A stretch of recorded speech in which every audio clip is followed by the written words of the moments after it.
Yes, good morning, everybody. Today I'm going to share a little Dharma teaching in English. Hopefully, you can understand. I'm going to talk about the Surangama Sutra.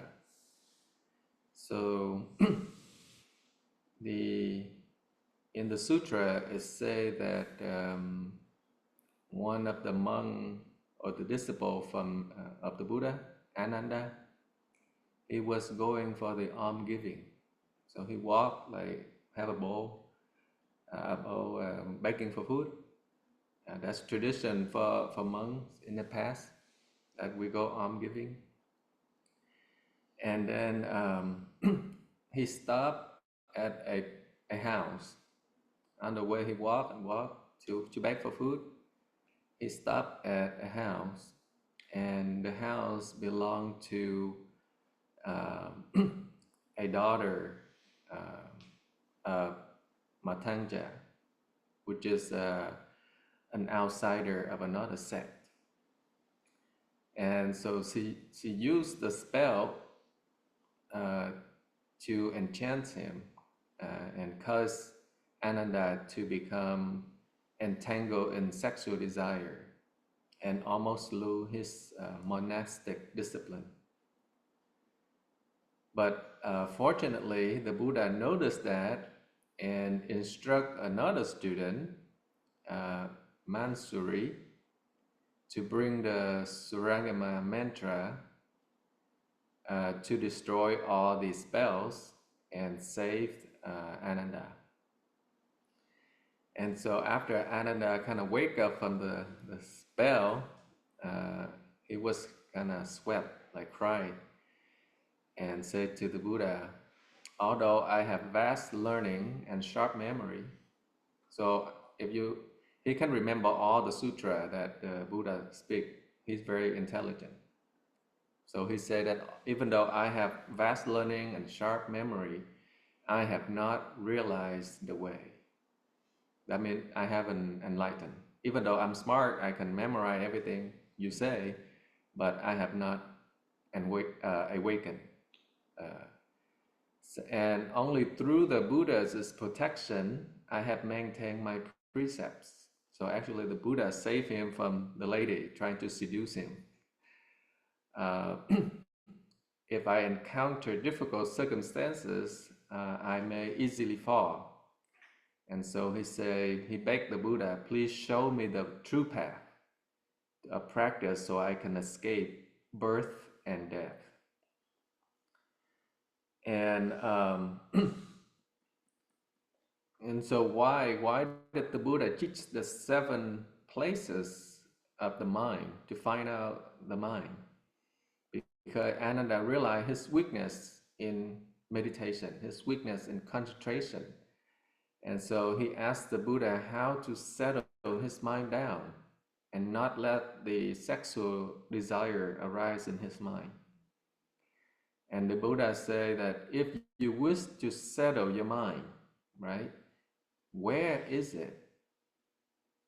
If you want to settle down your mind, but you have to find out where is your mind. And Ananda give him 7 different locations of the mind.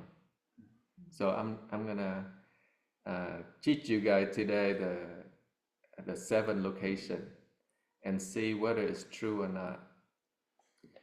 So the first time he say the mind is within the body. Okay, so Ananda thought the mind was within the body, like the eyes and the head. And so the Buddha asked, if the mind is inside this body, why can it not see the internal organs? Right? Many of us thinking, oh, the mind inside. But if it's inside, why don't we see the heart, the lungs, everything inside? Right? We only see outside, we don't see inside. Right? So that's the Buddha asked him. And so it's kind of like thinking about the mind is your brain, right? But the brain is just a material. feelings and thoughts cannot be seen by dissecting it. You can open your brain, cut it, you don't see feelings, you don't see thoughts in there. It's kind of like that. Okay? So that wasn't true. The Buddha said, no, your mind is not inside. And so Ananda said, well, if the mind's not inside, maybe it's outside. So that's second time, outside. And so the Buddha said, if the mind is outside, what relation remains to the body? For example, if you look at the TV screen, right, in the living room, it doesn't make your heart, right? So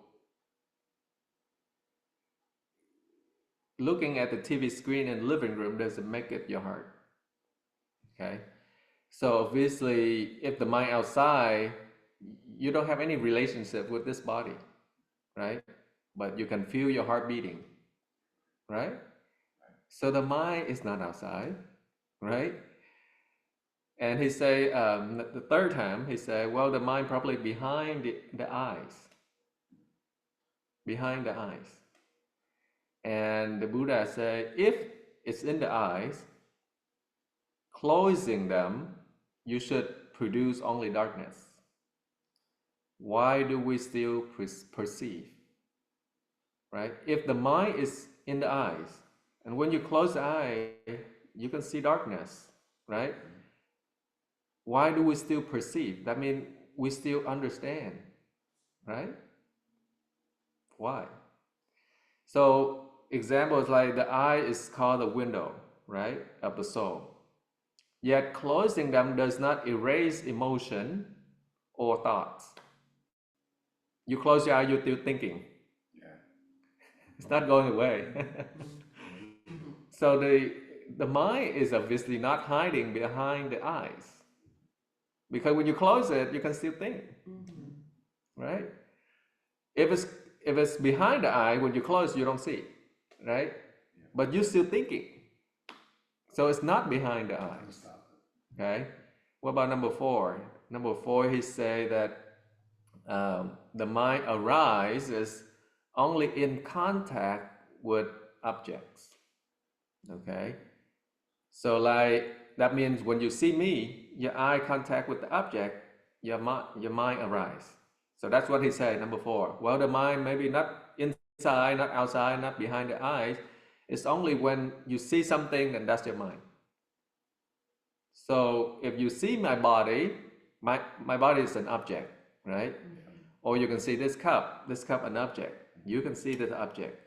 So when you see this object, your mind arises. Say, oh, this is a cup. Oh, this is beautiful. It's not beautiful. Your mind arises, right?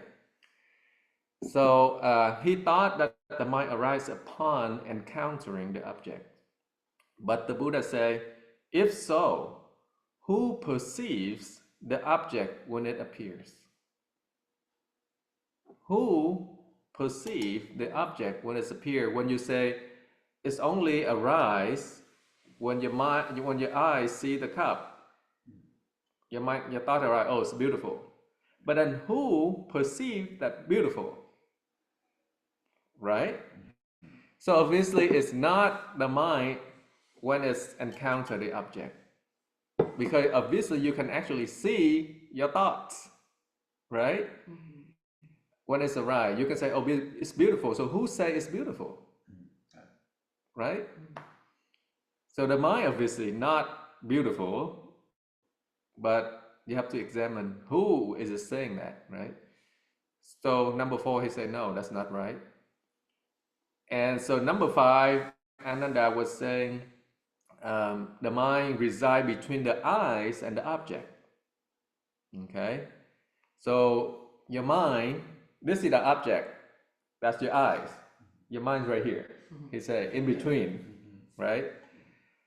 And the Buddha said, if the mind is right here in the middle, right? How is it connected to either eyes or object? How can it connect right here to the object or your eyes? If it's stay right here, your mind stay right here. How does it connect here and your eyes? Right? So that's not true. Okay? So saying like your mind is between the eyes and the screen. So if you look at the cell phone, the screen on the cell phone, your eye, okay, in the middle, it's basically empty space. Nothing, no mind is there, right? Number 6, okay.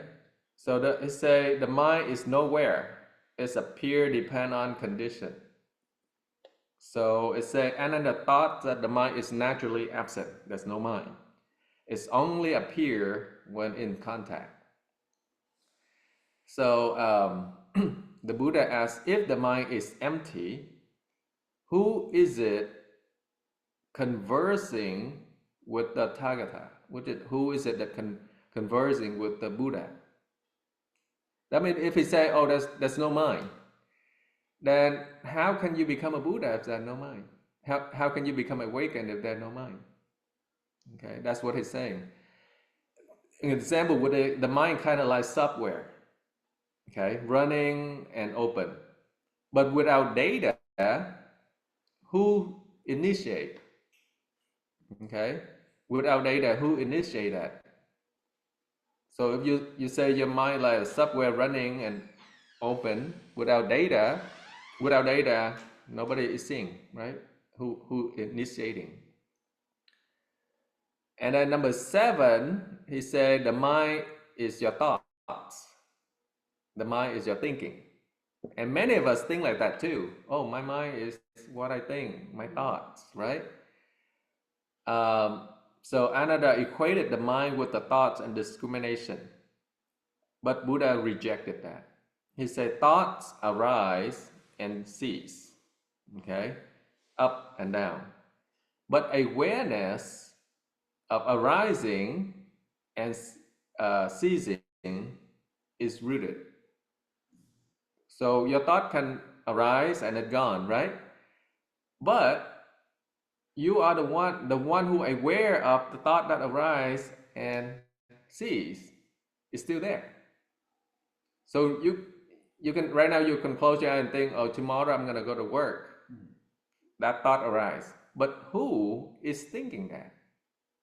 Right? That's the Buddha saying the awareness. You are aware that you work tomorrow. So who is that person that aware to go to work tomorrow? Okay? From the thought that arises, and the thought is go work, right? Tomorrow. But then you don't think about it anymore, stop. But there's a person who actually see that. Okay? So let's say during sleep, all thoughts cease. That means stop. When you go to sleep, no thinking, right? Yes, awareness persists. The mind is not identical to thoughts.